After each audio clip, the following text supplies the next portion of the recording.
I'm really pleased to welcome back to the show my next guest, author and podcaster Charlie Robinson. Charlie, how you doing? I'm doing great, all things considered. It's quite an extraordinary time in our history, one that will be examined and re-examined for the next couple of decades. It's fascinating to, it's frustrating to be living through it, but it's also, if we're objective about it, it's also a fascinating time to be alive. You're right. And you know, Charlie, for the past several days, almost every single guest of the show, and frankly, basically any person I speak to, which is normally happening telephonically now that we've been basically prohibited by gubernatorial edict from interacting with people, friends, even family, almost every single person answers that question with the same caveat that you gave. I'm doing pretty good, all things considered. And it's quite a bit to consider. For people, Charlie, who perhaps are seeing you for the first time, you are the author of the book, The Octopus of Global Control, and we've spoken about it several times in the past on this show. Your latest endeavor is the podcast known as Macroaggressions, and people can get that on Apple Podcasts, Google Podcasts, basically everywhere podcasts are cast. But it's important that people search for macroaggressions with an A, and you're going to get better results if you add Charlie Robinson to the search, because just in trying to listen to it, I came across so many social justice references to microaggressions and how people can navigate their way around that stuff. Charlie's also got a YouTube channel. My name was my name was of the podcast was designed to make those people insane, of course, and to poke fun at them for their microaggressions and how concerned they are with all of, everybody has wronged them and slighted them. So it is me, having a little bit of fun at their expense with the name. And listen, I'll tell you right now, Jason, I'm #1 in Malaysia and Pakistan. That's good. So you know. Yeah. That is an interesting thing. I mean, listen, you can joke about it, but that's pretty good. It's difficult to get these sorts of things off the ground, Charlie. I mean, I've only been doing this for about 3 years, and I've had a lot of resistance. Charlie's also got a YouTube channel for the podcast, Macroaggressions with Charlie Robinson. I hope that people will subscribe. We can help Charlie get to 2,000. I will say the first 1,000, in my experience, is the most difficult hurdle to get over. And I think we set something incorrectly for our simulcast, because it looks like there are still people here waiting for it to begin.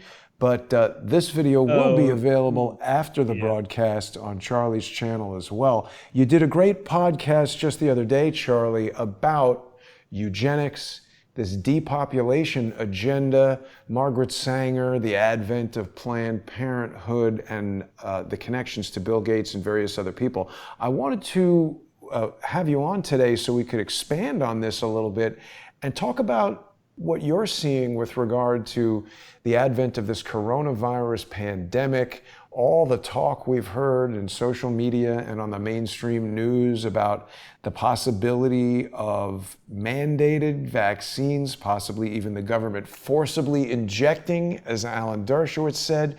We've now got East German Stasi-style checkpoints set up in New York City, preventing people from entering or exiting to places like New Jersey, Long Island.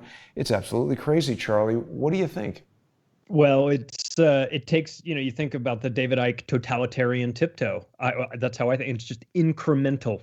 It's not everything happening all at once. It's just a little here and a little there. Maybe you kind of let that slide, or you don't think that's too big of a deal. And after a while, you've gotten so far away from where you started, you look back and think, wow, everything's changed, and I didn't even recognize it. And so as far as the depopulation agenda / topic goes, the first time people hear about that, it is really easy to dismiss it. I completely understand how people would say, get out of here with that. You sound insane when you're talking about this stuff.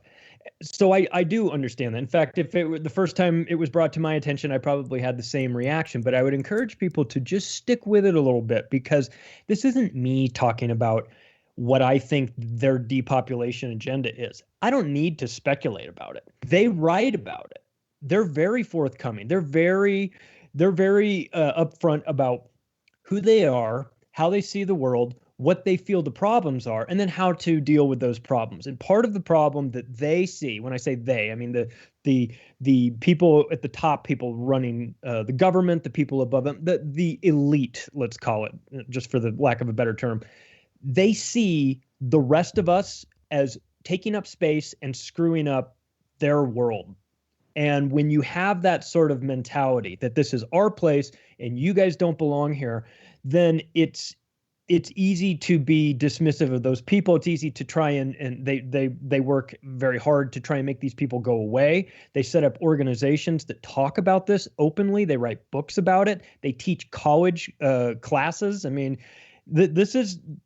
they're involved in the government. Obama brought in John P. Holdren to be the science czar, and John Holdren is a psychopath of the highest order. I mean, he writes books about how what we need to do is have lotteries to see if to force sterilize everybody with implantable devices, and then have everybody has to enter a lottery system to be chosen to see who can then have their device removed so that they can reproduce. And that they're talking about maybe they would have a marketplace for this. Like, oh my God, could you imagine Goldman Sachs in charge of Wow. determining what you're going, who gets to reproduce and who doesn't? And John Holdren is not, this isn't some guy that got drunk at a cocktail party and started blabbing about how he wants half the world dead. Like, he's talking about it in books. He wrote the book Ecoscience in 1977, talking about the same thing. Whoa. So it's a long-term plan. This isn't something that they've recently come into. And he was put in charge of I mean, if you're Obama and you're picking all your czars, which was weird to begin with, but you're picking all these people. You can't go find somebody else besides John Holdren, the guy who's a eugenicist, talking about how we need to thin out the herd. It just seems like the wrong person to put in charge of the science. Frankly, it seems like the wrong person to put in charge of anything, but especially the science. And these guys are given platforms and treated seriously, like they're talking about real things. And what happens is that, is that these policies, these potential restructuring of society is now it's being taught in colleges by other professors that believe in this and that write books about it as well, and they teach kids, and then the kids go out into the world and they have like they're like, God, we got to get rid of we've got overpopulation issues, we've got this, we've got to worry about. All this stuff is manufactured. I read something that said if you took every single human being on the planet and put them in one place and made them stand next to each other, shoulder to shoulder, they would take up as much space as the city of Jacksonville, Florida. Now, Everybody on Earth? Everybody on Earth standing shoulder to shoulder. Obviously, you can't live that way, but just to, so this idea that we're running out of space, it's not. It's not true. Have you driven through Texas? I mean, there's plenty of space. Yeah. It's real big. So it's not about actually there being too many people on the planet, or how are we going to feed everybody, or how are we going to clothe everybody. It's that these technocratic maniacs have decided that they don't, because the technology has advanced to the point where it is now, there's really not a need for a whole percentage of the human race to be on this planet as far as they see it, because they don't add anything. They take up space. Oh, you mean robots and automation and stuff could take over? Yeah. Let me ask you this, Charlie. This particular guy, he looks to me like he could be the czar of Kentucky Fried Chicken.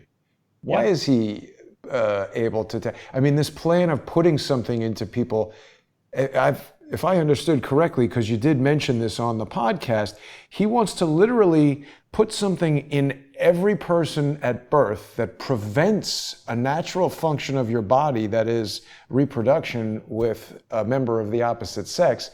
And then they're going to chemically re-enable this for people who qualify according to their factors, whatever that is.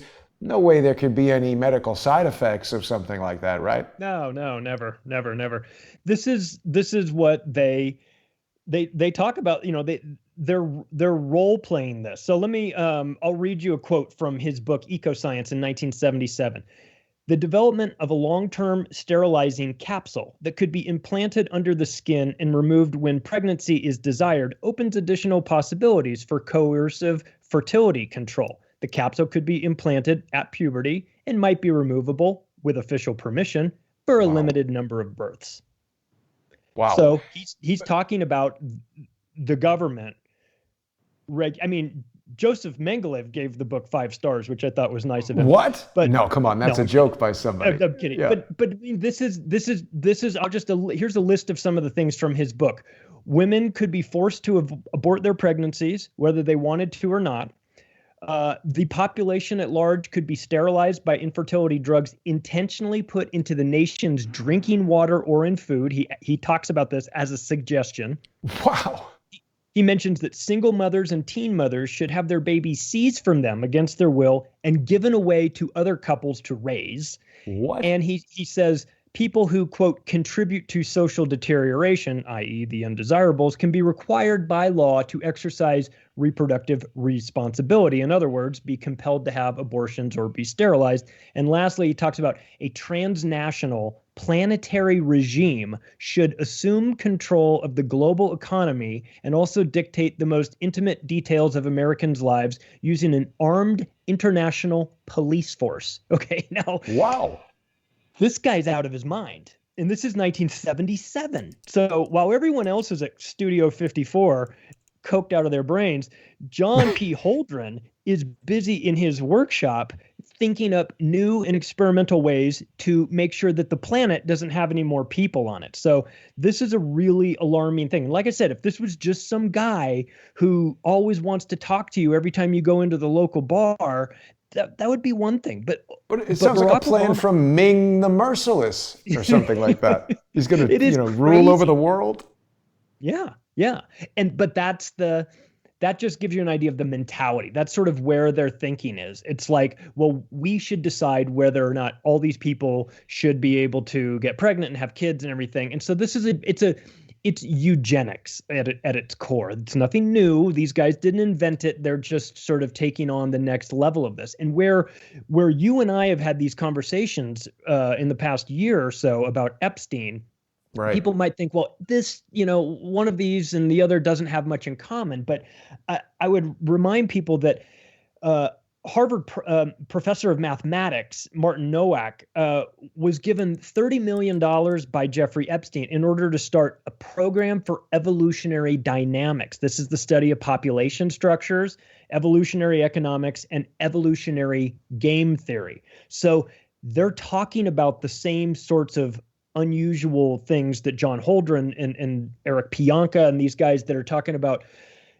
what we're going to look like, what the world will look like in the next couple of generations, because if we do, with regard to population control and who is allowed to reproduce, and then we throw in this newer version of the technocratic blueprint for humanity. When I think we've all probably have seen the Bill Gates presentation where he's doing a TED talk talking about vaccines. And if we do a really good job with our vaccination program, we can lower that number, meaning total population of the earth, by about 10 to 15%. So I ask people,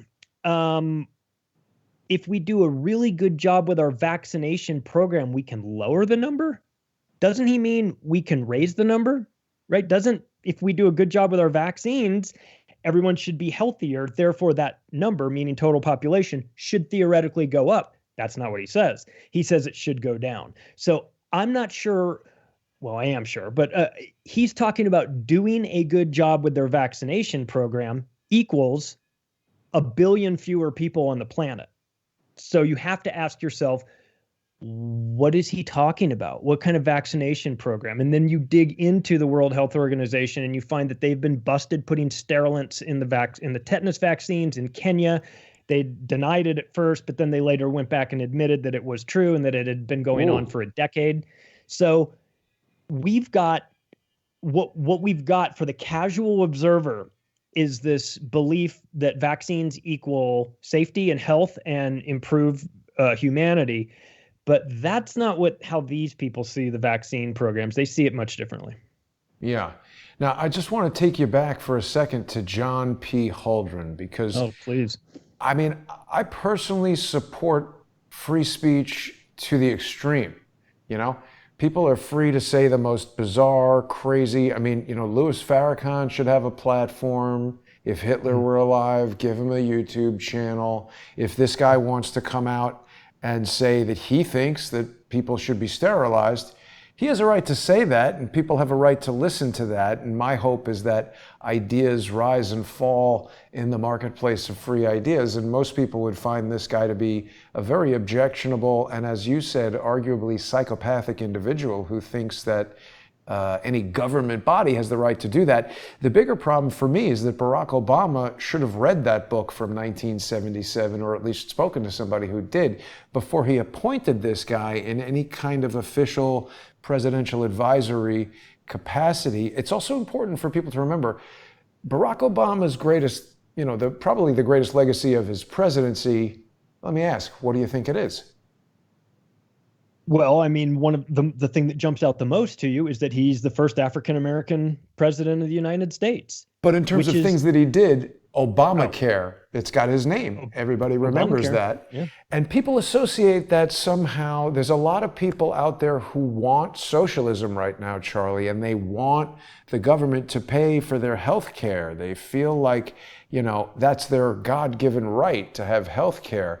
Doesn't really make sense to me, because why isn't it your God-given right to have access to food, or your God-given right to have a safe home? It would seem like those two things are the first step in good health. If you don't have clean home with running water and toilet, you're going to be laying in your own filth, exposed to disease, etc., malnutrition, dirty water. So it's weird how they've gerrymandered this concept of complex, expensive Western medical intervention as somebody's God-given right, and they've weaponized it psychologically and physically, and we seem to be in that deeply right now.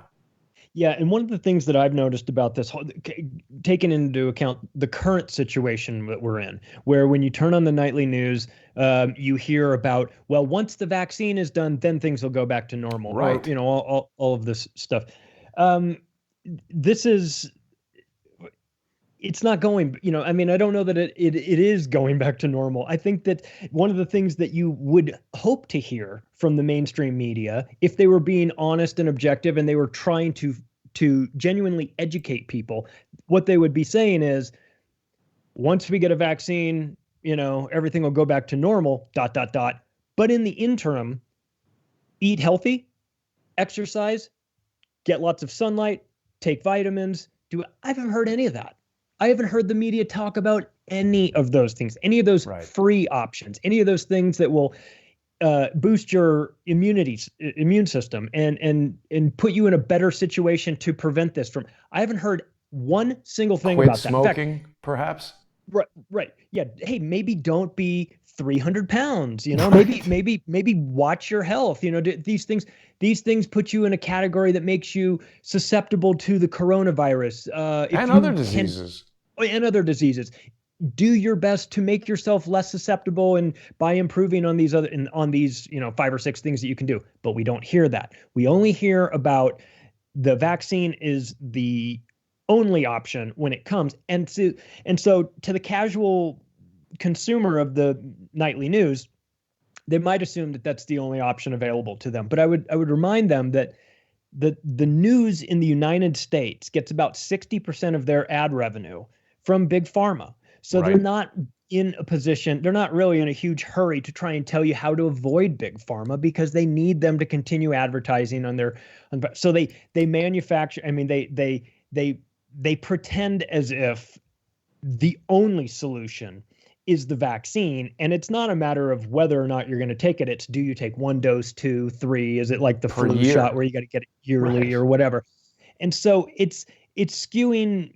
It's like giving you a multiple choice test, but they're not giving you all the possible answers. And you're like, I would like another couple answers here. I'd like the answer, which is I'm not getting the vaccine, or I'm going to improve my own health, or I'm not in an age category where I'm really at risk. Maybe we should open things back up. So it's, I mean, you and I you and I've talked about this at length. I can't stand the mainstream corporate media because they're so disingenuous. And they actively work against the American public. It's a shame because people feel like they're getting lied to. They go online then to try and dig around and find out, well, is there truth to this? Could hydrochloroquine actually work? I don't know. Let's dig into it. And then the conversations about that are silenced, removed from YouTube, buried in, Twitter and Facebook results and things like that. And so there's manipulation. So I ask, why would there be manipulation if we're just having a discussion about how we can cure ourselves or help ourselves out or improve our immunity? Why is there an unbelievable rush to silence anybody that is saying anything opposite of the official narrative? Yeah. And I see you've got a picture up of the doctors. The doctors are a prime example of that.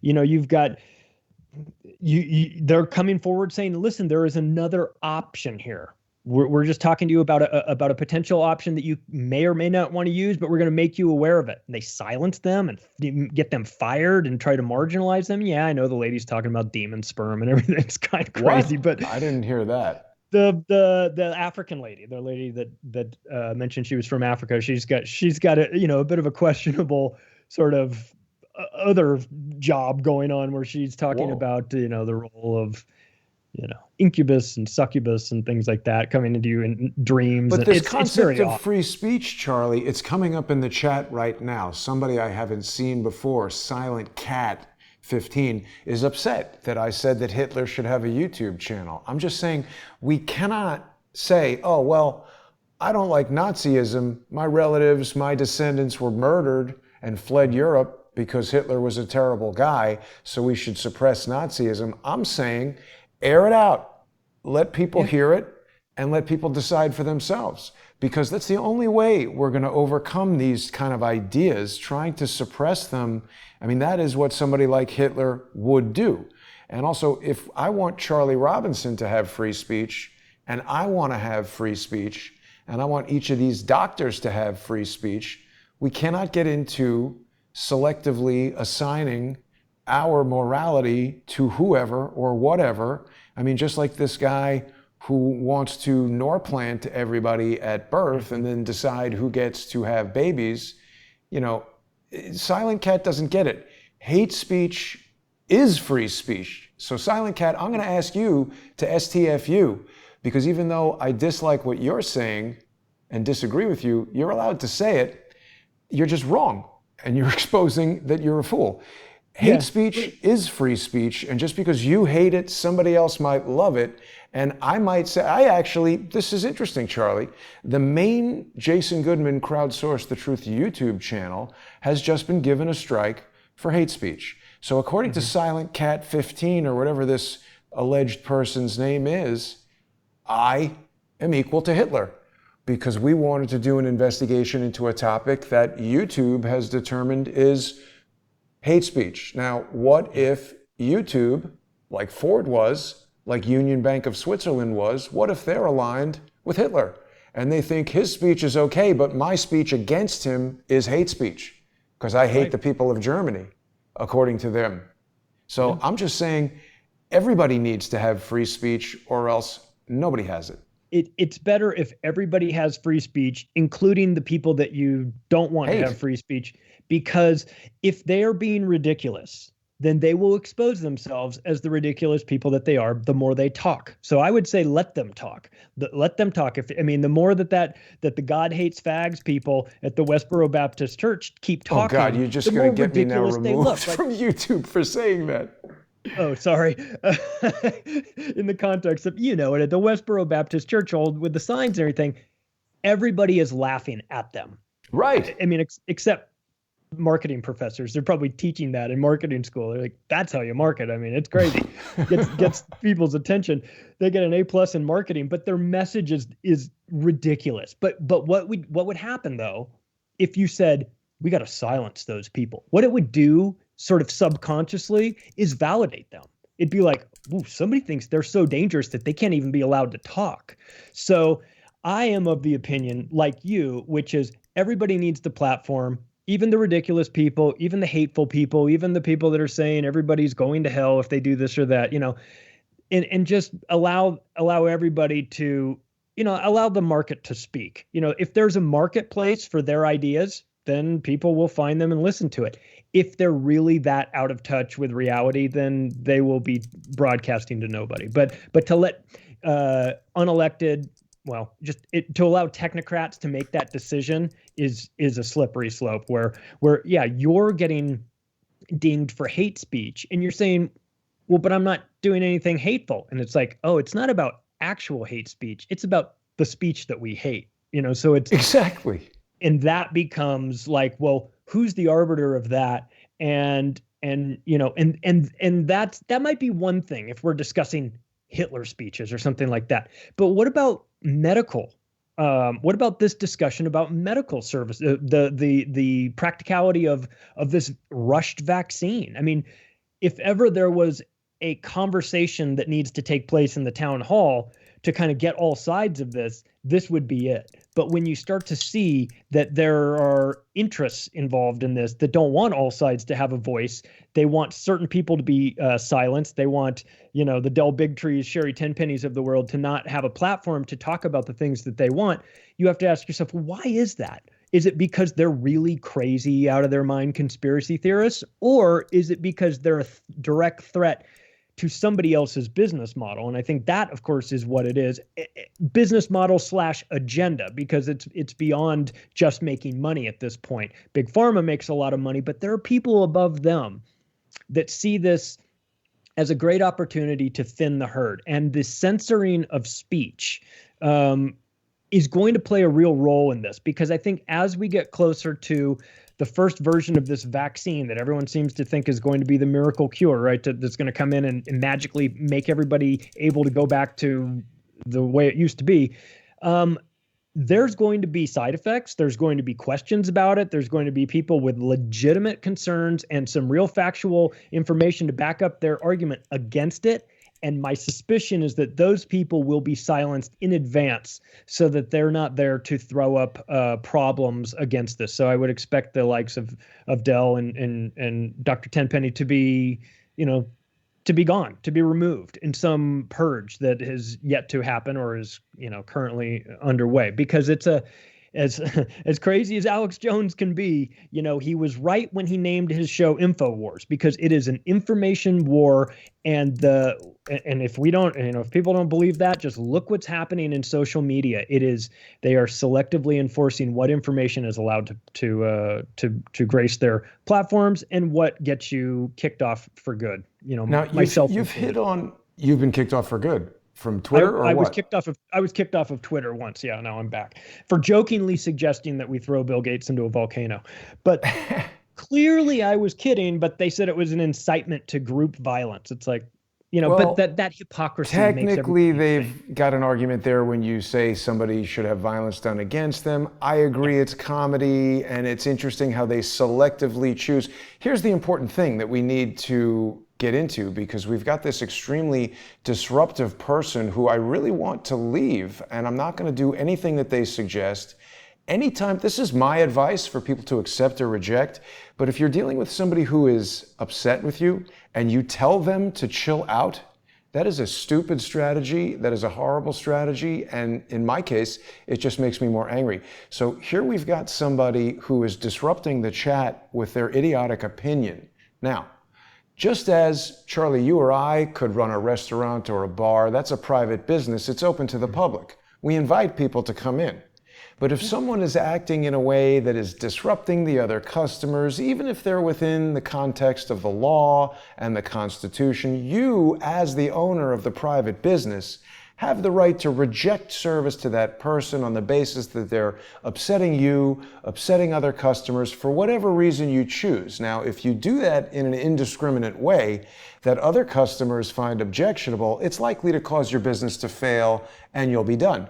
But simply telling someone like this idiot cat to go away and shut up and stop commenting, and even if I block that person and prevent them from commenting here, I'm not blocking their ability to utilize free speech. I'm just telling them they're being disruptive to the conversation and they should go exercise their right to free speech elsewhere because they're not wanted here. Their opinion is irksome and I'd like them to leave. I don't care if they're a sponsor. I don't care if they're a sponsor for $1,000 a month. When somebody pisses me off, they're called out and they're told to leave.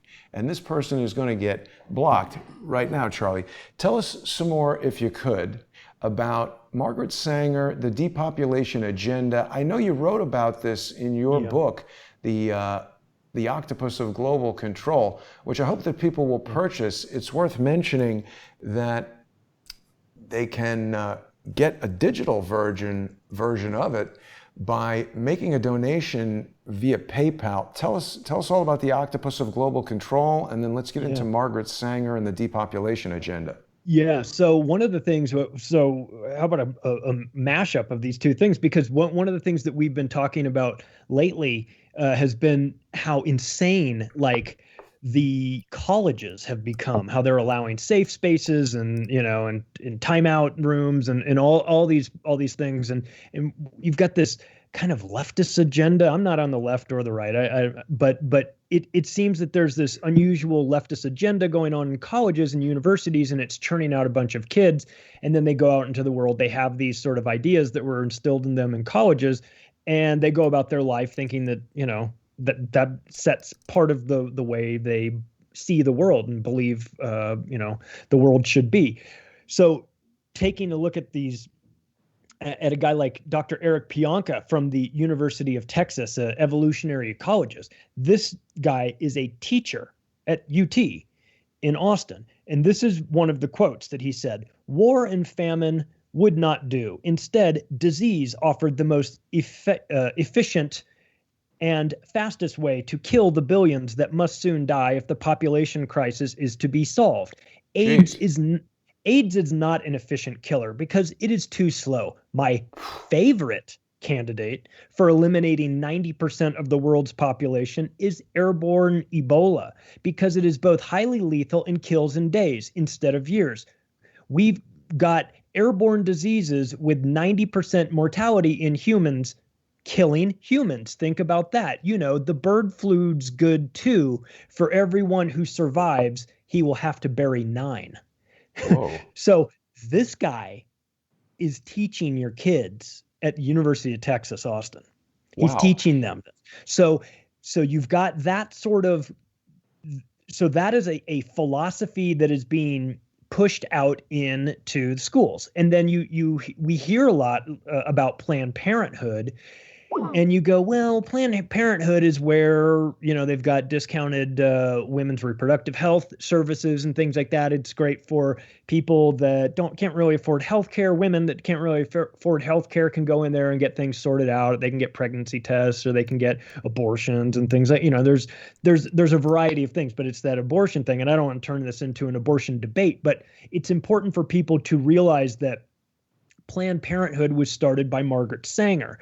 And some of the things that she has said in the past are quite alarming. Things like eugenic sterilization is an urgent need. We must prevent multiplication of this bad stock.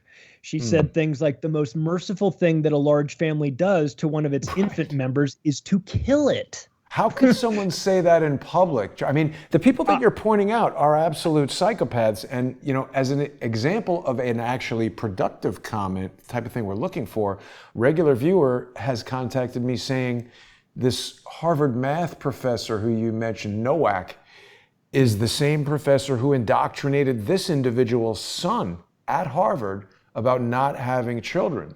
I also want to remind our viewers, and I'm not sure if you have followed the shows we've done about the Weather Underground, the radical movement that came out of the Students for a Democratic Society in the 1960s and 70s. But Bernadine Dorn, who was the leader of that, she issued an audio-taped manifesto to a radio station in which she said, guard your children, guard your schools, guard your airplanes. So she was laying out the mechanisms that they intended to use to attack. It's my personal belief that the Weather Underground, or disciples of them, had something to do with 9/11. And that might sound crazy to people, but part of the reason I believe that is that the New York Times on September 11th ran this article about the co-founder or the co-leader or whatever he is of the Weather Underground, current husband of Bernadine Dorn, Bill Ayers. And in the article, which was in the September 11th, 2001 newspaper, which I do believe, Charlie, is edited and printed well before 8:46 a.m., Bill Ayers says he has no regret for a love of explosions. He doesn't regret setting off bombs, and he feels we didn't do enough. This is on newsstands just minutes before essentially the biggest bombs any of us have ever seen go off, changed our lives for the first time in my lifetime, and now here we are at a second event, at least as earth-shattering as 9/11, if not more so. What do you see in the world ahead? You're a dad, you've got a young child. What are your thoughts, Charlie?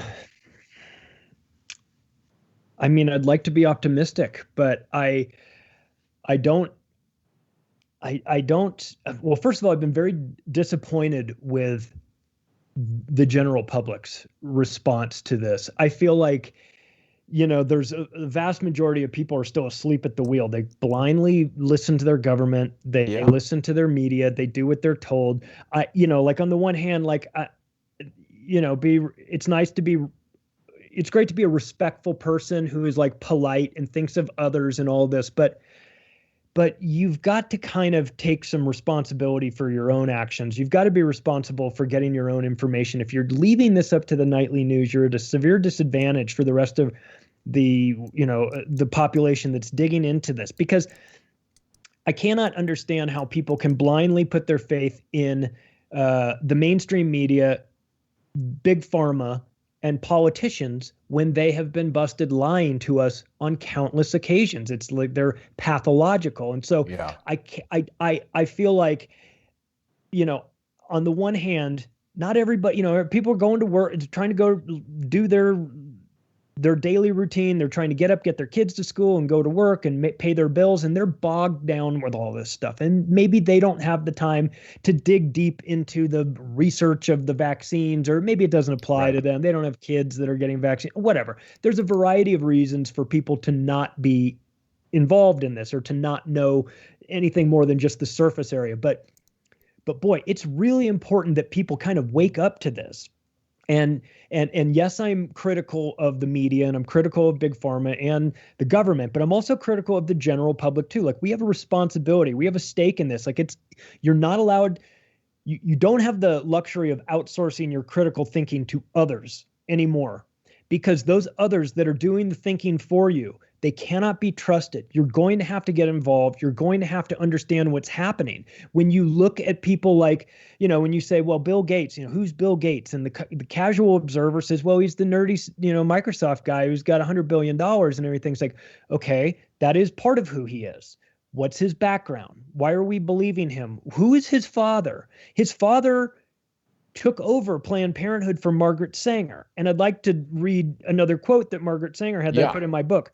We do not want, this is from 1939 in a letter she wrote to Dr. Clarence Gamble. She said, we do not want word to get out that we want to exterminate the Negro population. Jeez. Oops. Well, it's out. And let me tell you who has something to say about that. Here's a quote as well. I'll tell you who said it at the end. Now, I have to tell you that it was a great privilege when I was told that I would receive this award. I admire Margaret Sanger enormously, her courage, her tenacity, her vision. And when I think about what she did all those years ago in Brooklyn, taking on archetypes, taking on attitudes and accusations flowing from all directions, I am really in awe of her. Hillary Clinton. Exactly. Okay, so Hillary Clinton's the president of the Margaret Sanger fan club. And Margaret Sanger doesn't want you to know that she's actually trying to exterminate the Negro population. So we've got people in positions of high power that see the world differently than us. Hillary Clinton, if it were up to her, God knows you and Charles Ortel have done 400 plus hours of on-camera work about her. I mean, nobody needs to explain that she's a psychopath, but there are a lot of people like her. There are a lot of people that take that same sort of approach. And And so you look at Margaret Sanger, you find out who she is, you realize she formed Planned Parenthood. You look at William Gates Sr., Bill Gates' dad, who took over for her. You've got to make the assumption that they have similarities in philosophies. Obviously, you don't take on that role unless you see things in a similar way. So is it surprising that William Gates Sr. would go on to have Bill Gates, his son, and instill some of these values, that maybe the earth is too populated, that maybe there's certain groups that should be, prominent and others that should go away? I mean, it's reasonable to assume that. Now, Bill Gates doesn't get up on TED Talks and talk about getting rid of the Negro population, but he does talk about using vaccines to lower the population. And that is something that is in dispute. I mean, you cannot deny that he's talking about that. It's on camera. So it's very important for us, for the casual observer that's watching the news. You're going to have to get involved to a certain extent. You're going to have to do a little bit of research. You're going to have, before you just blindly line up at your Walmart to get the vaccine put forth by Bill Gates, it would do you good to know who Bill Gates is and what he wants and how he thinks, because they're going to do something to you that is irreversible if you take this vaccine. And it will be too late. And you will say, well, I didn't know. Well, look, you should have known. Frankly, at this point in time in 2020, if you haven't heard about vaccinations and the damages and the vaccine courts and the $4.2 billion that they've paid out, even through a rigged system that pays out maybe 1 out of 100 that really deserve it. I mean, if you aren't aware that there are issues with vaccinations, then you need to take some responsibility for your life and wake up to this, because it's going to be the issue of 2021 as we move into that year. God knows what that's going to look like, but it's going to be a topic of discussion, vaccines. And if you don't have some background on it, now, I'm not saying you have to be a virologist. You don't have to be a pediatrician and know how all of the viruses work or how the human body. I'm not saying that. Like, none of us, we're not doctors, but you do need to know. And nothing we're saying is intended to be medical advice.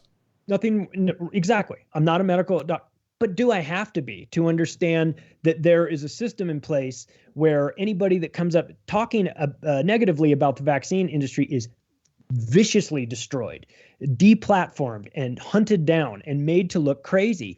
And part of this is that there's so much money at stake for big pharma, and it's our obligation. So as much as I have a problem with all of these external organizations, these industries like big pharma trying to control our lives, I have just as much. I'm just as upset with the general public. So you asked how I view this, with having a daughter who had to end her 3rd grade by, doing it virtually. I'm scared. I'm sad. How's her reaction been? Like, I mean, can she see her friends and stuff? Like, this is a very important developmental time, and 9 is a young child.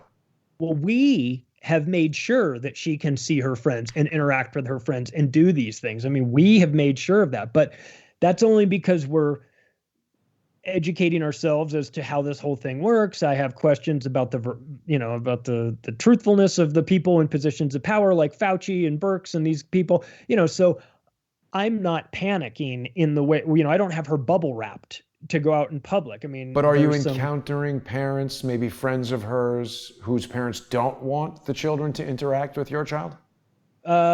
We haven't had that yet, but I would imagine it's out there. I mean, I know it's out there. Some people must be dealing with that. And it just varies based on the level of fear inside a parent. And it's hard to tell a parent, don't freak out about this, because they freak out about things all the time that are sort of smaller deals. Oh, I don't want you to go to this place because there might be, what if there's bears? Oh, you're camping. What if there's bear? I mean, it's like you can make yourself insane with, oh, I want to protect my kids so much.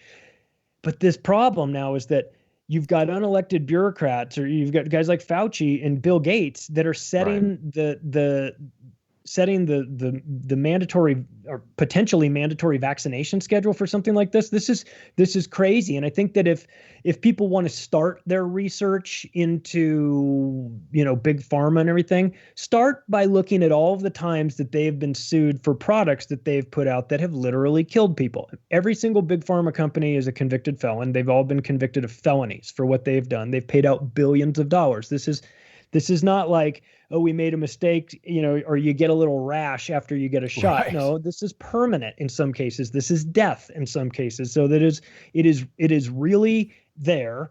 And I think that unfortunately, like people that are maybe a little older than us or our parents' age, they come from a time when they make the assumption Trust the if government. this was a big deal, I would have heard about it on my nightly news. If the autism epidemic was really involved with vaccines, I would have heard about it on my nightly news. Anderson Cooper would have told me all about it. But here's the thing is that, like I said earlier, they get so much of their ad revenue from big pharma, then that they can't have those honest conversations on air because Jeff Zucker will get a call from the CEO of Merck saying, get Anderson Cooper to stop talking about this stuff or I'm going to pull $1 billion worth of ads today. So, get a hold of your guy. I don't even think they need that call. It's a foregone conclusion that something like that would obviously happen.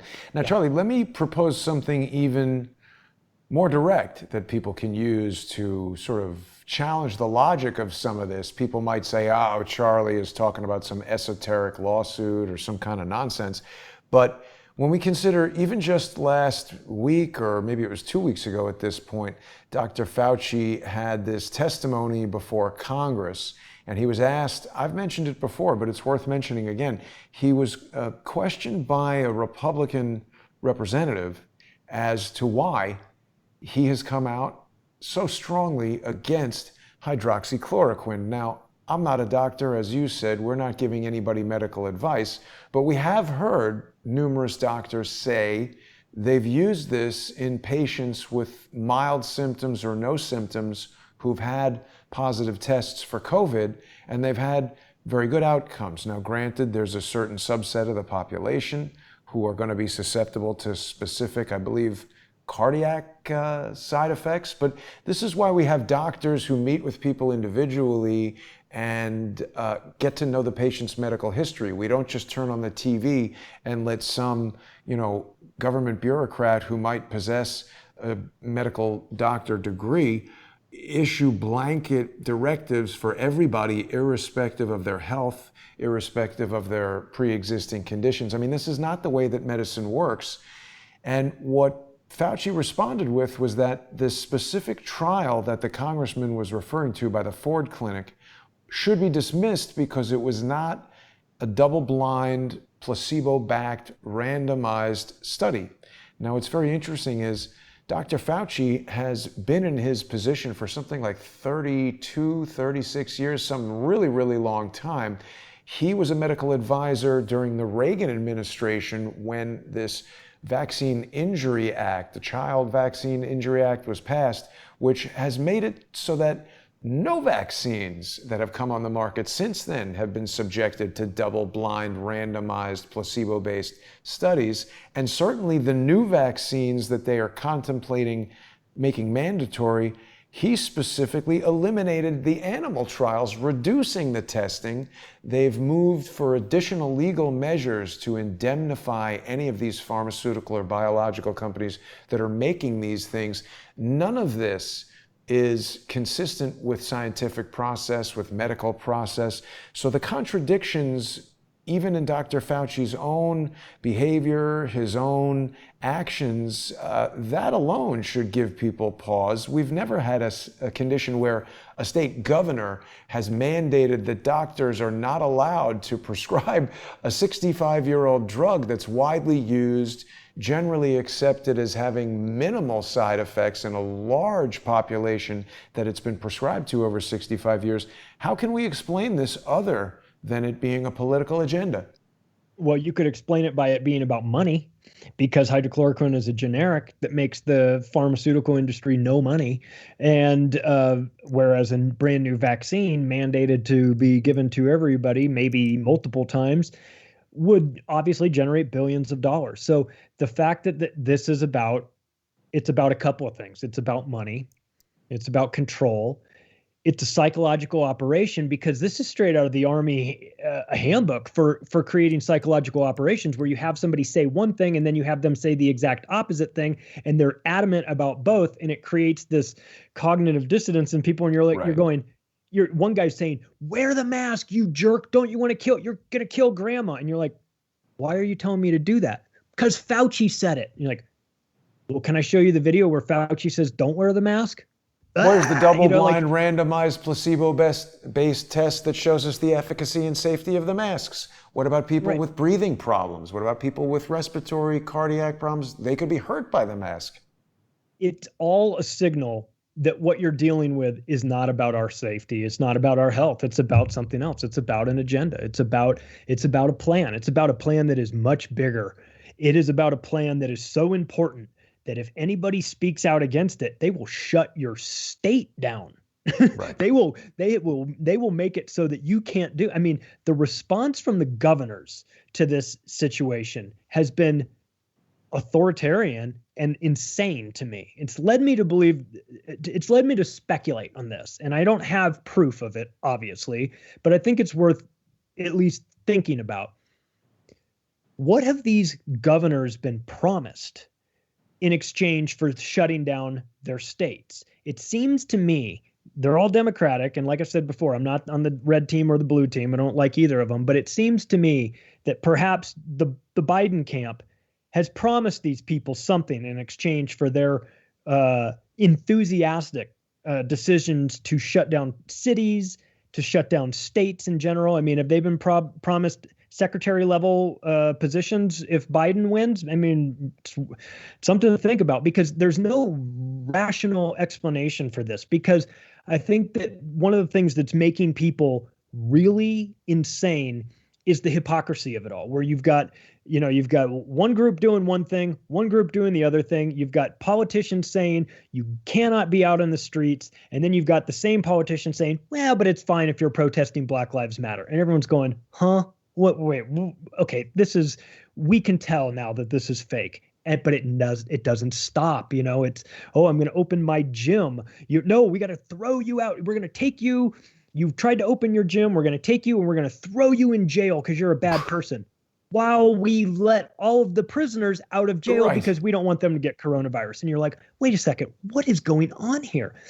This backwards system of doing things, to me, leads me to believe that they have been promised something, like they are being incentivized to keep this insanity going, because the numbers dropped and stores started opening, and they dropped the levels of closure so that it was a little bit more free, and people were starting to get back into the not normal, but they're feeling like things were getting better and better and better. And then what happened? All of a sudden it was the mask mandated, and everyone's like, but things are better. Why do we have to wear the mask now? Well, because it's a visual representation of an invisible disease, and a disease that you can't see anywhere. You look for it and you don't know where it is. You don't know if you should be scared of it because you can't see it. But if I see everybody in the grocery store wearing a mask, I know something's going on. I mean, at least my brain is telling me there's something that's unusual here. So they kept it going. They've kept it going. I've read reports that say, well, we're going to make it mandatory in these masks for kids, at least through the first 2 weeks of November. And it's like, jeez, that's a specific and unusual term. You mean like right after the election?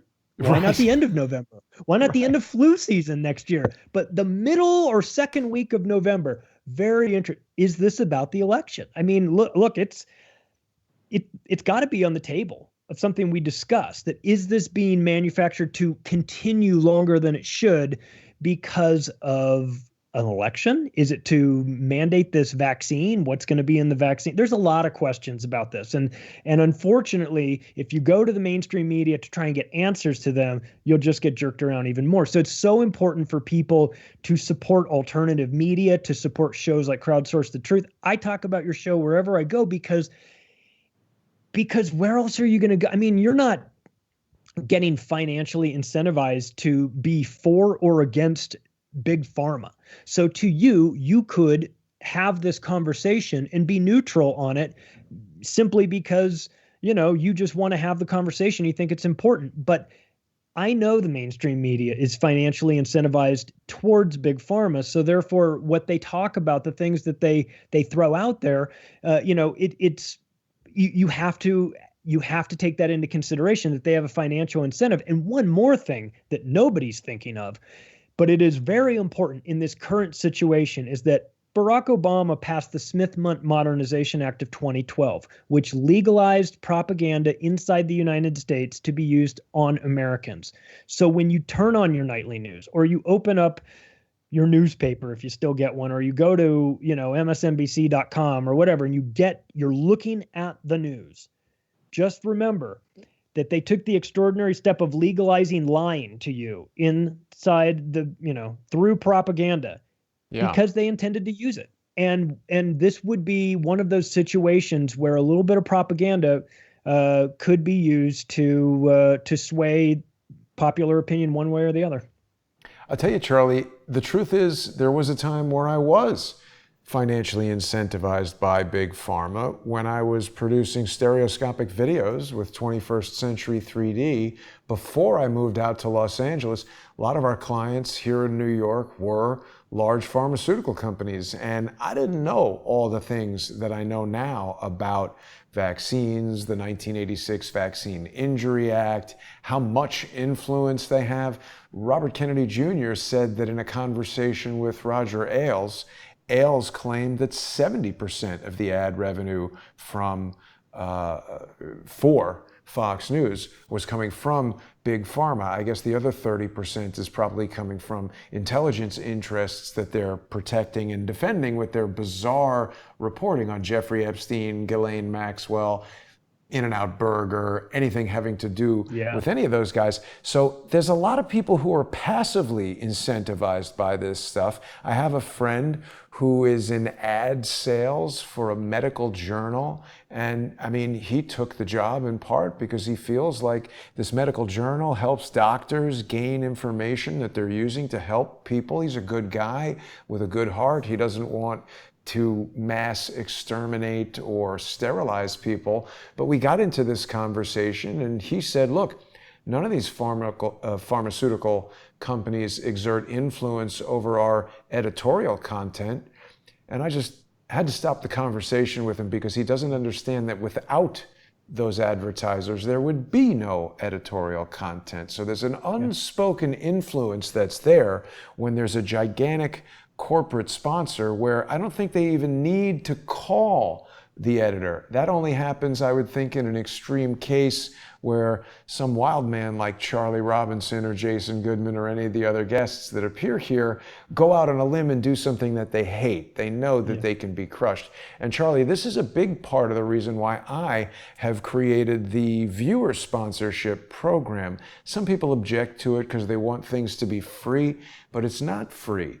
When you're watching something at no cost to you on YouTube or Periscope or Facebook or wherever, that's being paid for by financial interests that support those entities, and they've got an agenda in delivering you all these free services.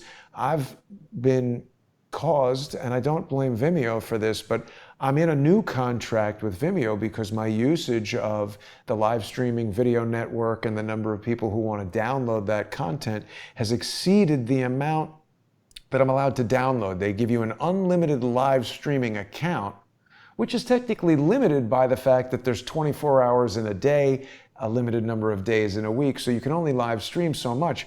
But as more and more people start watching, fans of The Octopus of Global Control, fans of Macroaggressions, fans of all the other shows that I have on there, it's putting more demands on these networks. And the fact that Vimeo needs me to pay a substantially huger fee moving forward is directly due to the fact that they are not owned by Google and they don't have billions of dollars behind them. And when you utilize these resources, it costs money. So by making this system where the show is directly sponsored by the viewers, I eliminate that reliance on a corporate sponsor.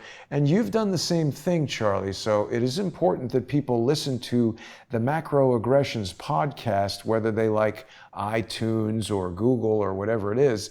They can get access to the Macroaggressions podcast in a variety of different ways. And of course, they can go to your YouTube channel. Are you on Patreon or anything like that, Charlie? I'm not on Patreon. People that support my work do so by sharing the podcast with friends. I mean, it's free, it's out there. It's free. If people like the book, paperback is available at Amazon and barnesandnoble.com, but the digital version, people just, like you said earlier, donate $10 or more to me via PayPal. I send them 2 different formats of the book, and then I encourage them to read it, and I encourage them to share it with their friends and family. I don't care if you pass it along. I know it goes out there and I don't get paid on that, but I'd rather the information be out there. I'd rather people be talking about it. It's important. It's important where we are right now. We've got to get ourselves, I don't want to think of it as, war, but like we've got to get ourselves armed for battle and with knowledge and information. We have to be having these conversations because we can no longer allow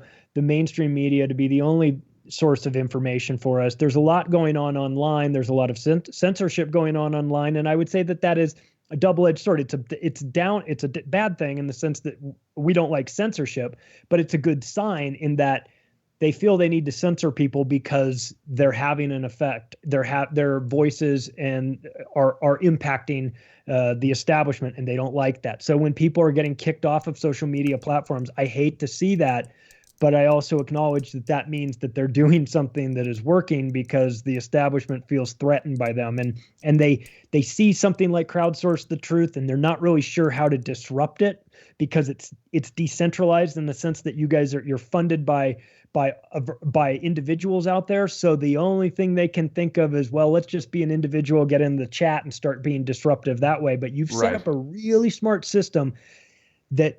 decentralizes the financial power into the hands of individuals, which is great. So, like you said earlier, if you're getting something for free on a social media platform or a video platform, well, then the product is probably you. They're taking your information and using that to sell it to an external third party. So it's never really free. And if you contribute, if you're thinking of contributing a couple bucks a month, becoming a premium member with Jason, I think that's money well spent. I can't imagine people feeling that they're not getting what they pay for there. And of course it helps to support your work. And I'm enthusiastic about you and your work. I think you're doing great stuff. I think you're talking about the things that I would like to see on my nightly news, but I know there's no chance I'm ever going to do that. So I know where to find it. I know where to get it. I know where to find you and the people that you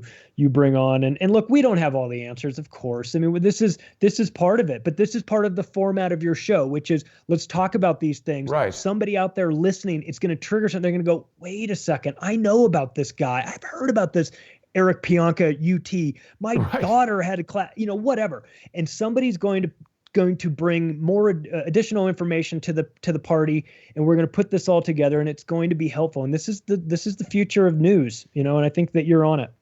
Thank you, Charlie. I really appreciate those kind words. And I want to make sure that people know the website, if you want to purchase the digital version of the book, which I definitely encourage people to do, it is theoctopusofglobalcontrol.com. Go there and purchase Charlie's book. You're going to learn a lot, and you're going to help support Charlie in the same way that he's describing that your sponsorship helps crowdsource the truth. And Charlie, you've hit on another important point. The viewer who contacted me and said, hey, wait a minute, my son or daughter went to Harvard and studied under that guy, and here's the effect.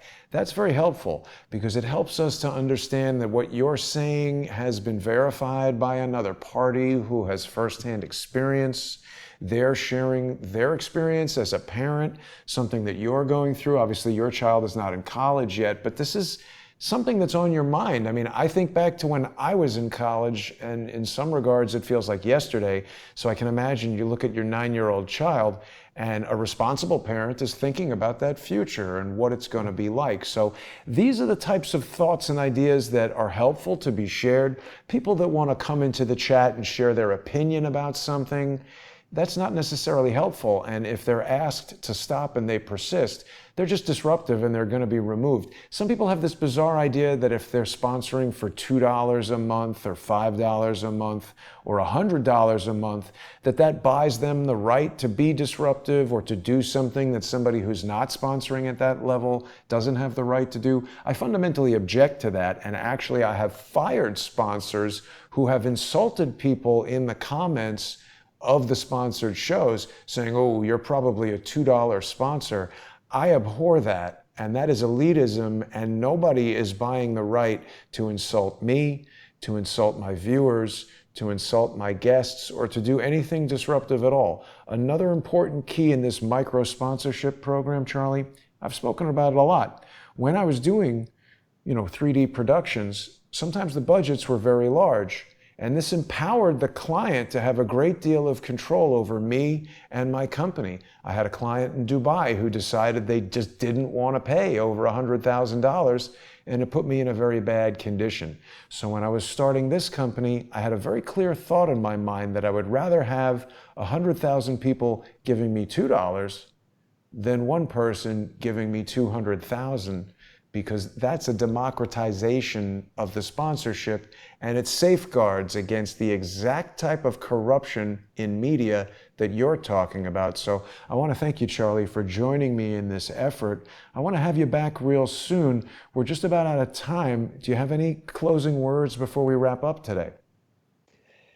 It's our responsibility to be better about understanding what is going to be presented to us as mandatory moving forward. We need to dig into the backgrounds of the people that have been pushed onto the scene as saviors, like Bill Gates and Fauci. Before we just listen to who they are, before we listen to what they say, let's figure out who they are, because there's a lot of agendas going on here. There's a whole lot of money. We're at a disadvantage here because nobody's stepping forward and explaining what their plan really is. If it is to just make money off of the vaccines, okay, that's one thing. If it's to rewire your body through gene editing, listen, that's a totally different conversation that people need to have. And like you said, we're not scientists, we're not medical professionals here, but it doesn't preclude us from having the conversations about these sorts of things and inviting medical doctors that can bring in an area of expertise in this. Like you've had, I know you've talked to Dell about this before, and this is somebody that understands. He's not a doctor, but I mean, he understands this world better. So I encourage everybody to take this information, share it, because the algorithms will not. You'll get no help from big tech trying to get this message out there.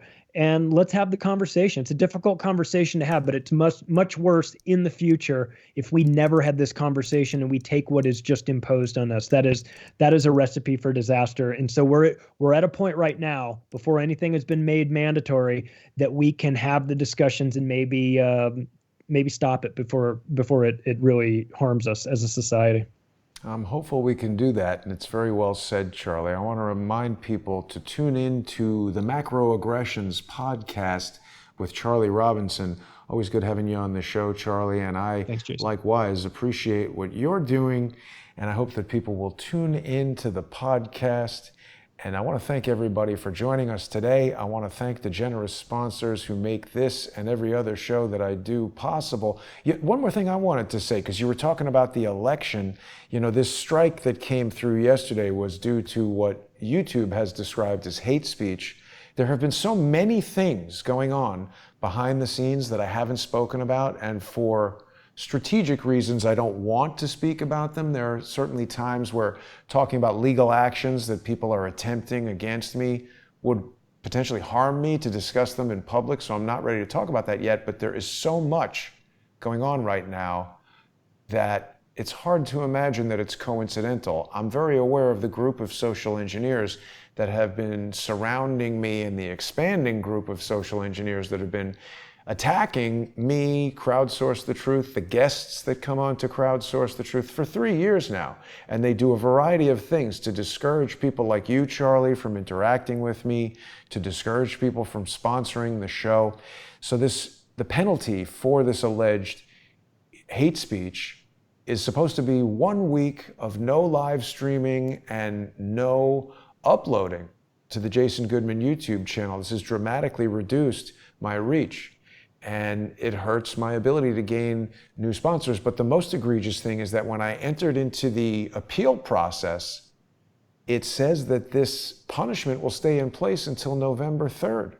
You know what's happening November 3rd, Charlie? Ooh, very interesting. Yeah, they don't want a whole lot of people talking about the other side of the coin here.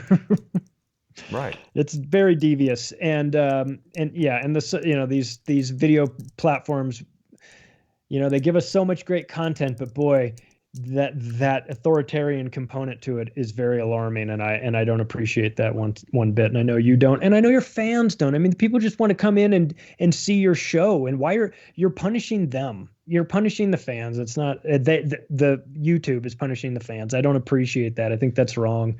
Yeah. But you're resourceful, and you always seem to find a way around it. So Thank you. Yeah. And I mean, listen, just like the analogy that I made about the restaurant, YouTube owns this restaurant, and it's their right to tell me that they don't like what I'm talking about. I just want people to know that if they do value the guests, if they value the show, it's important for people to sponsor it, because we're going to need these alternative platforms. And anybody who says, oh, I'm not against you, but persists in disrupting the show and irritating me is not wanted here and should go away. They are working against the show, and they are not wanted.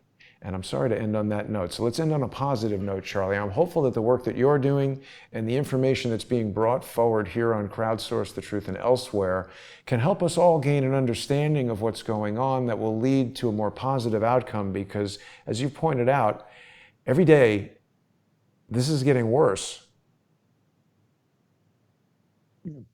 yeah, it is. I'm a bit I'm concerned, but I try to stay optimistic, because as long as we're all still here breathing, we're talking about these things, there's still an opportunity for change. And the fact that they've felt the need to silence people on social media and silence them on video platforms is an acknowledgement that they are concerned about us as well. So if we weren't having an impact, they wouldn't be worried. They'd just steamroll over us.